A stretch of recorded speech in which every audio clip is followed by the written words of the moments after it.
અમરબા, શું થયું રમણ? નાના શેઠાણીના બાપુ વિક્રમસિંહજી આવ્યા છે. વિક્રમસિંહ?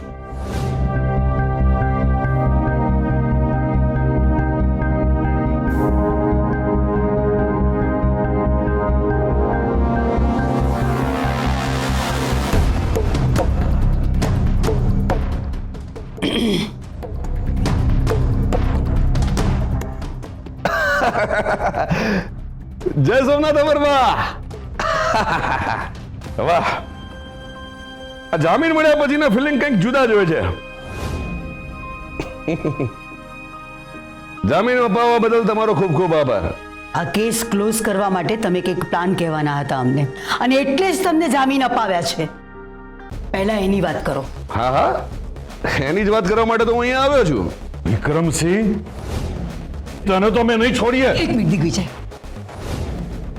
દૂર દૂર. મારા બા છે ને એટલે તું બચી ગયો. જો બા ના હોત ને તો તું તારા ઘરે જીવતો પાછો ના ગયો હોત. શાંત શાંત દિગ્વિજય, શાંત. જો અને તો અમરબા, આ જ સંસ્કાર આપ્યા છે તમે? એક ખાનદાની માણસ જોડે કેવી રીતે વાત કરવાની એ પણ તમે અમને નથી શીખવાડ્યું. સંસ્કારની વાત તો કરશો જ નહીં વિક્રમસિંહ. કહેવા માટે અમારી પાસે પણ ઘણું બધું છે, પણ અત્યારે મુદ્દાની વાત કરો. એ પણ બરાબર છે. નક્કામો ખાનદાની માણસોનો ટાઈમ શું કામ બગાડવાના? બેસો તમે.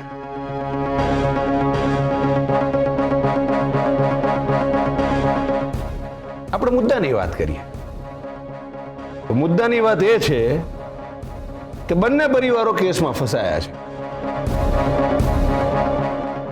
અને બંને પરિવારો રહ્યા ખાનદાની.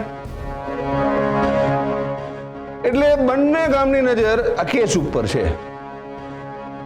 હવે તમને જો આ કેસમાંથી કોઈક બહાર કઢાવી શકે છે તો એક જ માણસ છે, અને એ માણસ છે તમે.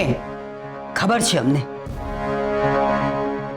આ કેસમાંથી કેવી રીતે બહાર કાઢશો એ વિશે વાત કરો. કોર્ટમાં હું સાચે સાચું કહી દઈશ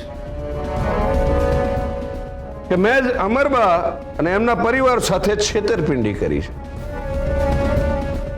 મેં જ એમને ફસાવ્યા છે. એટલે વાત ફિનિશ. તમે નિર્દોષ અને હું દોષી.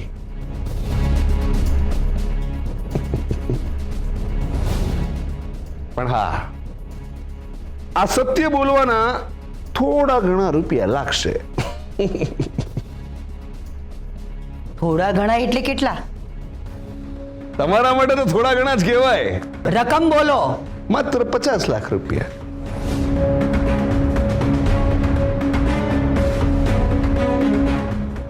$50 lakhs only.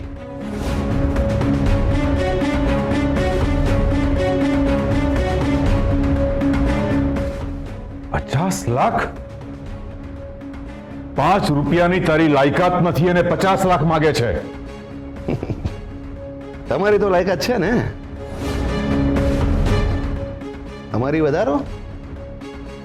જેવા તમે મને 50 લાખ રૂપિયા આપશો એટલે હું તમને આ કેસમાંથી છૂટા કરીશ.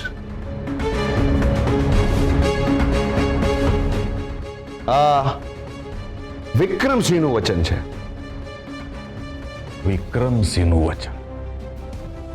આજ દિન સુધી તે તારા કયા શબ્દો પાડ્યા છે? સાવ લબાડ છો તું. દિગ્વિજય, અમરબા, આ જ રીતે જો અપમાન કરીને વાત થવાની હોય તો આપણે પછી સીધા કોર્ટમાં મળીશું. જય સોમનાથ. એક મિનિટ વિક્રમસિંહ. તમારી માંગણી અમને સમજાઈ ગઈ છે, પણ આ બાબતે પહેલા અમારે દિગ્વિજય સાથે ચર્ચા કરવી પડશે. હા, તો no problem. Take your own time. કરી લો ચર્ચા. તમે બેસો. પ્રમોદ, અમને ચા ઠંડુ જે કંઈ જોઈતું એ આપો. અમે આવીએ છીએ. ચાલો દિગ્વિજય.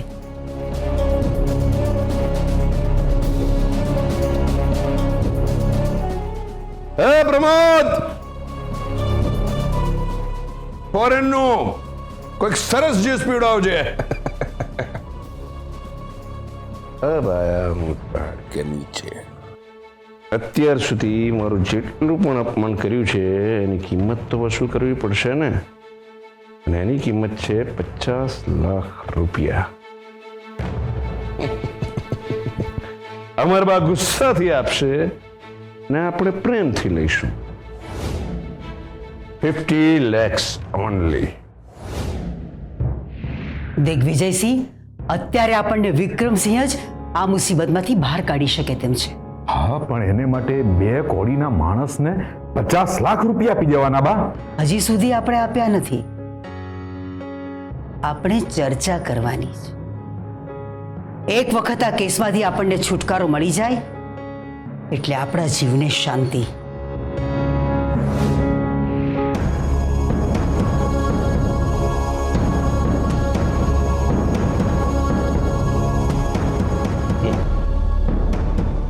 આટલું ગરમ જ્યુસ હોય?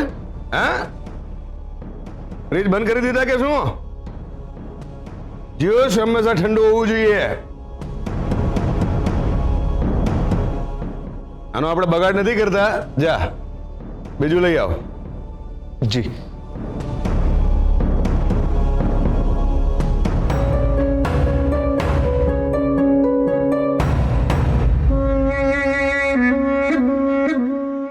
અરે કેસર દીકરા,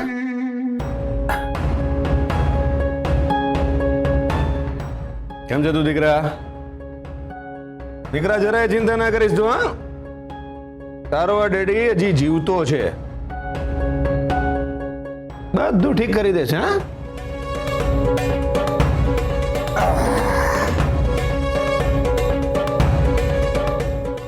અને હા, જો તને કોઈ કંઈ પણ કહે ને તો જરાય ડરતી નહીં. તારો આ ડેડી વિક્રમસિંહ અહીં બેઠો છે. તમે જ કહેતા હતા ને કે હર્ષવર્ધનને આપણે બીજા લગ્ન કરાવી દઈએ, તો આ ગેરકાયદેસર લગ્નનું કલંક આપણે ભૂસવું પડશે, અને એ કલંક રૂપિયા આપીને ભૂસી દઈશું. એ માટે કેટલા રૂપિયા આપવા અને કેટલા નહીં એ અમારી ઉપર છોડી દો. સમજ્યા? જી બા.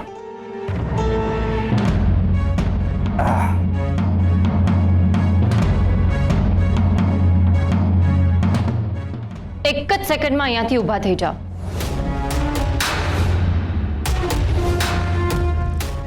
શું બોલું તું? અહીંયાથી ઊભા થાવ અને સીધા ઘરે જાઓ. ચસકી ગયું છે તારું? હા, તારા ડેડી સામું બોલતા તારી આવી હિંમત કેમ નહીં થઈ? ડેડી, તમે મને જન્મ આપ્યો છે ને એટલે સંસ્કાર આડે આપે છે, નહીં તો બોલવાની શું, ધક્કો મારીને બહાર કાઢવાની પણ હિંમત છે મારામાં. સમજી શકું છું. તને એમ જ થતું હશે કે આ બધું મેં મારા સ્વાર્થ માટે કર્યું છે. પણ નહીં, જેમ તું ઇનોસન્ટ છે ને એમ હું પણ ઇનોસન્ટ છું. આમાં જો કોઈ ગુનેગાર છે ને તો એ છે પરિસ્થિતિ. જે કંઈ પણ થયું એ ભૂલી જા. હવે જો તારા ડેડી આ બધું કેવી રીતે સેટલ કરે છે, એટલે જાઓ છો કે નહીં અહીંયાથી? એ કેસર, લગ્ન કર્યા પછી, સાસરે આવ્યા પછી તું બદલાય છે, તારા ડેડી નહીં. હું હજી એવો ને એવો જ છું, જૂનો અને જાણીતો.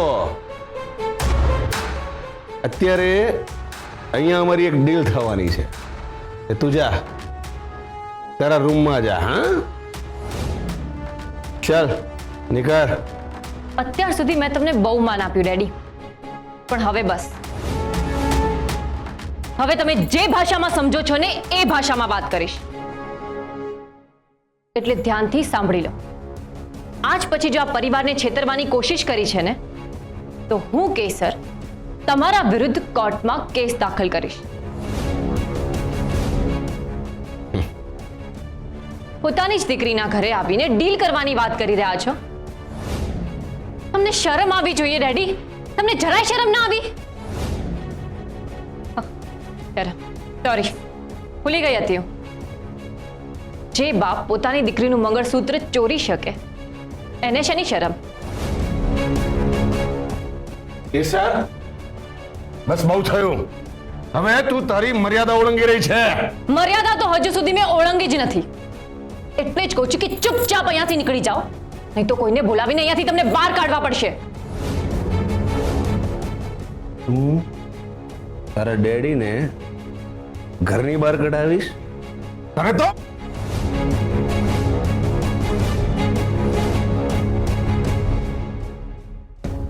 કેસર,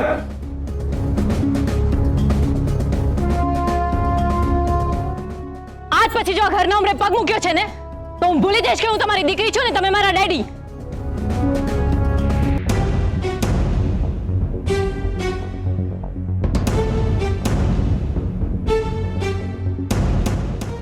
પ્રમોદ, પ્રમોદ,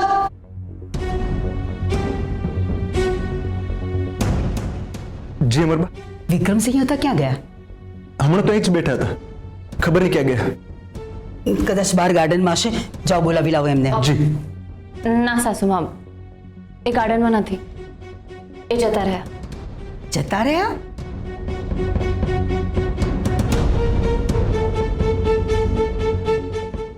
એમ કેમ જતા રહ્યા? મમ્મી અગત્યના વિષય ઉપર ચર્ચા કરતા હતા ત્યાં. અહીં શું બન્યું છે કહેશો અમને? શરમ આવે છે મને. એમને મારા ડેડી કહેતા પણ શરમ આવે છે મને. મારી મમ્મીને તો આખી જિંદગી એમણે હેરાન જ કરી છે, ખોટા કામો જ કર્યા છે. મારા ઉપર પણ ખોટું બોલવા માટે દબાણ કરી, તમારી સાથે છેતરપિંડી કરી. મારું જીવન તેમને બરબાદ કરી જ નાખ્યું છે. હવે એમની નજર આ ઘર ઉપર હતી. મને ખબર છે કે એમણે તમારી પાસેથી રૂપિયા માંગ્યા છે, એટલે આ છેલ્લી વખત હું તમારી સામે એમના વતી માફી માંગુ છું. કારણ કે મેં આજથી એમની સાથેના બધા સંબંધો તોડી નાખ્યા છે. મારા માટે મારા ડેડી હવે મરી ગયા. હવે આ ઘરમાં એ ક્યારેય પગ નહીં મૂકે, કારણ કે મેં જ એમને આ ઘરમાંથી કાઢી મૂક્યા છે. શું? આવું ડાપણ કરવાનું તમને કોણે કહ્યું હતું?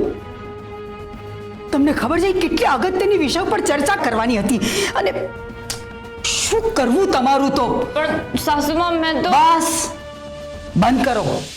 તમને કઈ ભાન છે? તમે અમારું કેટલું મોટું નુકસાન કર્યું છે. પતી ગયું હવે. એ માણસ સાપની જેમ ફેણ બતાવશે અમને, અને જેટલા રૂપિયા માંગ્યા હતા ને એનાથી વધારે રૂપિયા અમારી પાસે માંગશે. શું કર્યું તમે આ? હા, હવે સમજાયું. તમે બંને બાપ દીકરીએ ભેગા મળી અને પ્લાન કર્યો છે. પહેલા ખોટું બોલી અને અમારા દીકરા સાથે લગ્ન કર્યા, પછી અમને કેસમાં ફસાવ્યા. આ કેસ ક્લોઝ કરવા માટે અમારી પાસે રૂપિયા માંગ્યા, અને તમને આ રૂપિયા ઓછા લાગ્યા એટલે તમે બાપ દીકરી ભેગા મળી અને અમારી સાથે આ નાટક કર્યું. વાહ! નાના સાસુમાં, હું મમ્મીના સમ ખાઈને કહું છું, મેં જે કાંઈ પણ કર્યું એ આપણા ઘરના ભલા માટે. નો,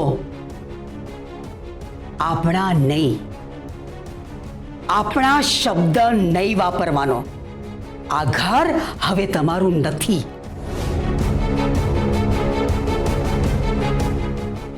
ઇનફ ઇઝ ઇનફ.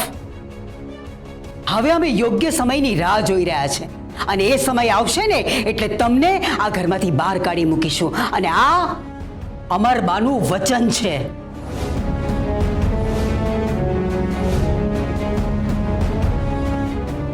હવે અમે યોગ્ય સમયની રાહ જોઈ રહ્યા છે, અને એ સમય આવશે ને એટલે તમને આ ઘરમાંથી બહાર કાઢી મૂકીશું. અને આ અમરબાનું વચન છે.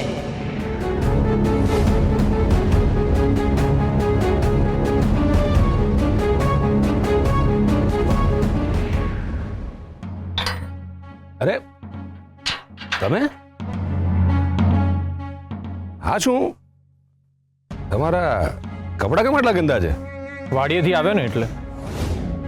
હા અચ્છા અચ્છા, બાકી બધું ઠીક છે ને?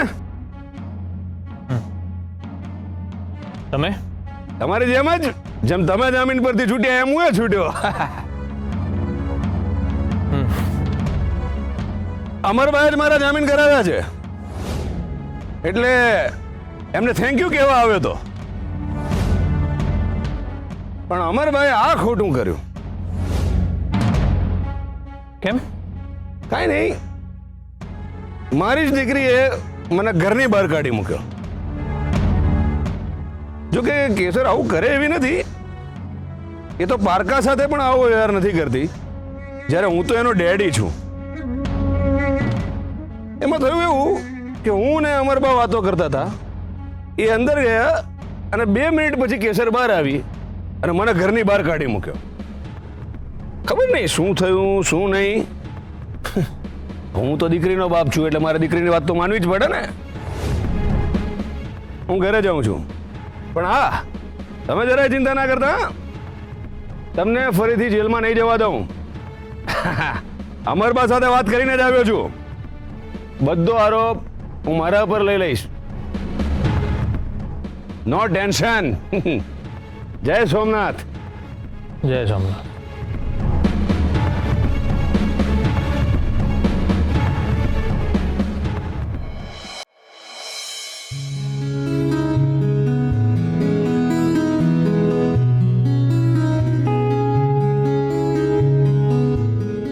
મોટી બેન, તમે હર્ષને બોલાવ્યો ને આવ્યો. બેસ. અમારા શબ્દોનું તમે માન રાખ્યું, અમને ગમ્યું. બેસ બેટા.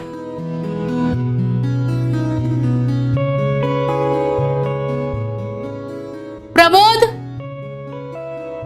તારું ફેવરિટ શાક બનાવ્યું છે પ્રમોદે. પીરસ.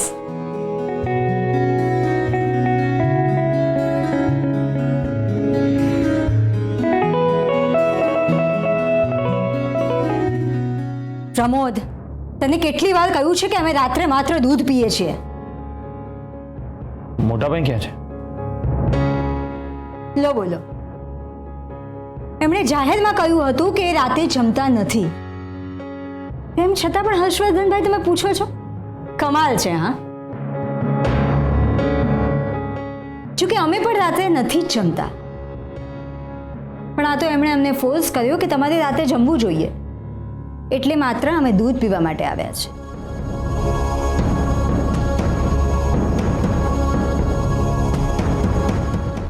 કેસર ક્યાં છે? એમની ચિંતા ના કરો હર્ષવર્ધન,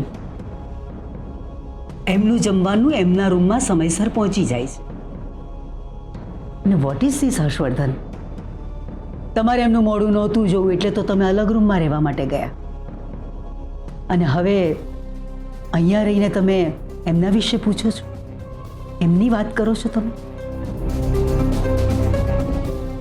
તમારી જીદ હતી એટલે મેં એ છોકરી સાથે તમારા લગ્ન કરાવી આપ્યા. હવે એ છોકરીના કારણે ઘરમાં કકળાટ ઊભો થયો છે. બધું જાણવા છતાંય હજી તમે ત્યાંના ત્યાં જ છો. જમતી વખતે તો શાંતિથી જમવા દો. સોરી બા. હર્ષવર્ધન, હર્ષ, આમ ભરેલી થાળી ઊભું ન થવાય દીકરા. બેબી માસી, ભરેલી થાળીએ મનનો ખાલીપો નથી પૂરી શકતી. મારા મનમાં પણ ઘણા બધા પ્રશ્નો, જેના જવાબો તો નથી જ મળતા, અને તમારી સામે પૂછું છું તો કકળાટ થાય. હર્ષવર્ધન આ શું છે? આઈ એમ સોરી બા, મારી ભૂલ થઈ ગઈ. આજ પછી તમારી સામે કેસરની વાત નહીં કરું. આ તમારો વ્યક્તિગત પ્રશ્ન છે. તમારે બધાની સામે કહેવું જ પડશે કે એ છોકરી કોણ છે, તમારો ને એમનો શું સંબંધ છે. તમે હજી દિગ્વિજયને કહી શકો છો કે તમારે જાણવાનો કોઈ અધિકાર નથી અને એ અધિકાર કમાવવો પડે છે. આઈ થિંક અમારે અધિકાર કમાવાની જરૂર નથી. એટલે અમે તો પૂછી જ શકીએ છીએ એ છોકરી તમારી કોણ થાય. અત્યારે તો કોઈ નહીં. ગુડ. પણ પણ શું?